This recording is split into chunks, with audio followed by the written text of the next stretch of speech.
তোমরা আমরা তোমার স্বাধীনতা দেবো একথা বলেছিল নেতাজি সুভাষচন্দ্র বসু। জনগণ মন অধিনায়ক জয় হে ভারত ভাগ্য বিধাতা।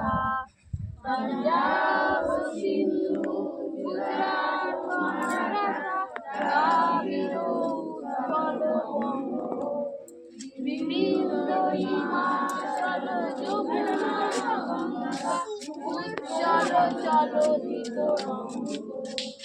তব নাম জাগে তব সুভাষিস নাগে গাহে তব জয় গাথা। জনগণ মঙ্গল দায়ক জয় হে ভারত ভাগ্য বিধাতা। জয় হে জয় হে জয় হে।